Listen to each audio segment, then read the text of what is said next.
uma ucabanga ukuthi u-ANC kanye ne-EFF abangene bagamanxa ebugebengwini bala eSouth Africa, lalela nabo ubufakazi buka-Drew lapha kwiMadlanga Commission eqhubeka uthi amalunga amabili aphuma emaqenjini ahlukene okuyi-Action SA ne-DA ayambandakanya nawo etulweni lokuketula ukhomishana wamaphoyisa wezwelonke kanjalo nomphathi wakwa-Crime Intelligence. Sanibonani, hlokohlela la. Ufakazi buka-Drew buqhubekile-ke ngoLwesithathu baveza ukuthi ongumphathi we-IDEC, ongumphathi we-Portfolio Committee le yamaphoyisa lapha eParliament, u-Ian Cameron. U-Ian Cameron-ke siyamazi ukuthi usuke eqenjini le-DA. U-Ian Cameron naye ezenza ngcono nje uyavela ekutheni naye wakha itulo ehlangene naye i-IDEC yokuthi bamvalele ngaphakathi okuyena ukhomishana wezwelonke uGeneral uFani Masemola.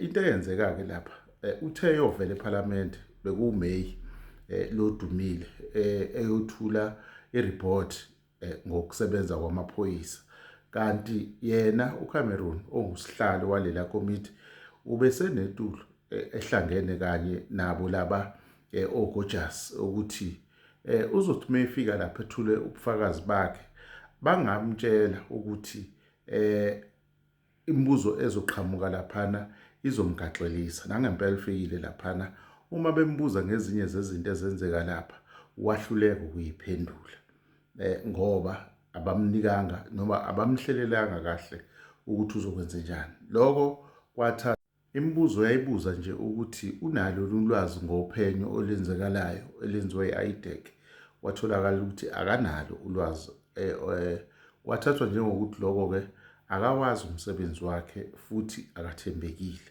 Kwakuvele-ke lokho kuyinhloso yokuthi kwenzeke lokho. Ngakho-ke watholakala ewumuntu ongathembekile eParliament. Kwase-ke kuqala-ke le ndaba yokuthi uzoboshwa njengomuntu okhuluma amanga.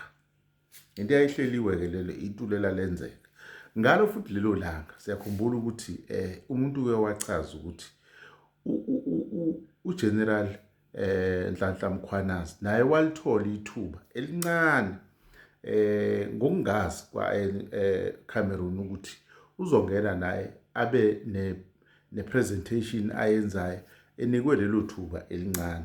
Ile eyaveza ukuthi agcine ebuzile ukuthi esho into efaka ukuthi yena uke waxhumana nomuntu angamazi ambiza ngoBrown Mkhothi. Brown Mkhothi owathi yena uyazana nongqongqoshe wamaphoyisa. Uthe membuza ungqongqoshe ngalelo langa waphi kwathi umuntu okuthiwa uBrian Mkhothi akamazi. Kodwa-ke umehluko abantu ababili laba abakhuluma into ecishe ifana, ubufakazi babo buyashayisana ngaphansi kokuthi befungile.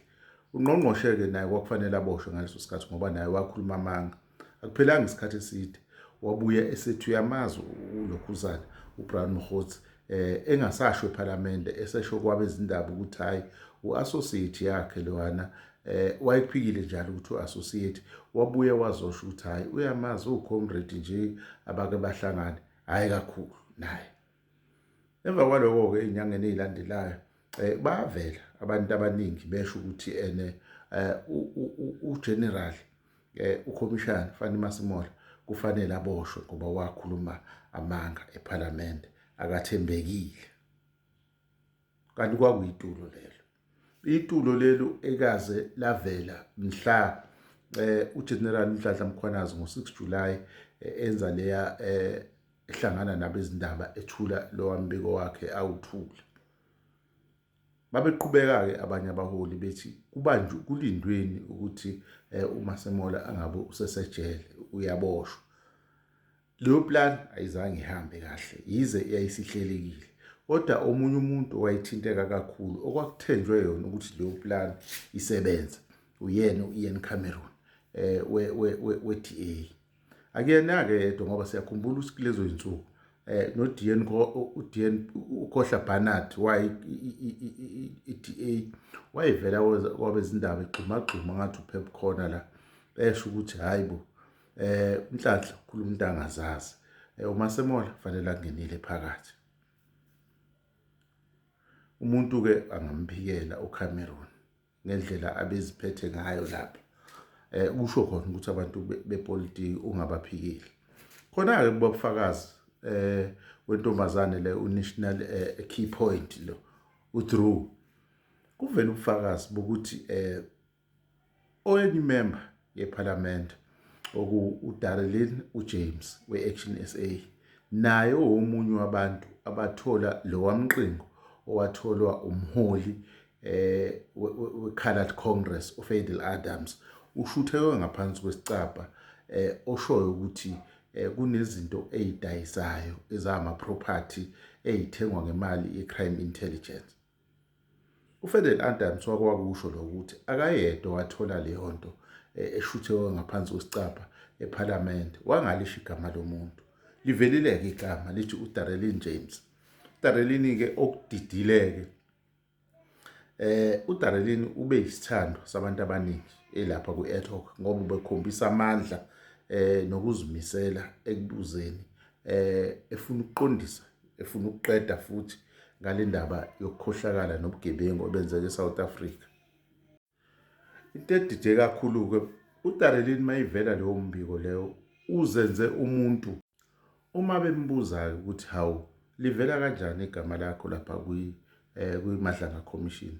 Ekuqaleni uqale waphika wathi hayi uDrew ubephazama nje akasho yena uJames ubekhuluma ngomunye umseshi nje onesibongo saka James. Bamtshela ukuthi hayi simuzwe kahle thina bekhuluma ngoDarlene James. Darlene James wethi okuwena la iqale khona-ke inkulumo wathi yena hayi useyakhumbula. Ake siqhubeke ku-part 2.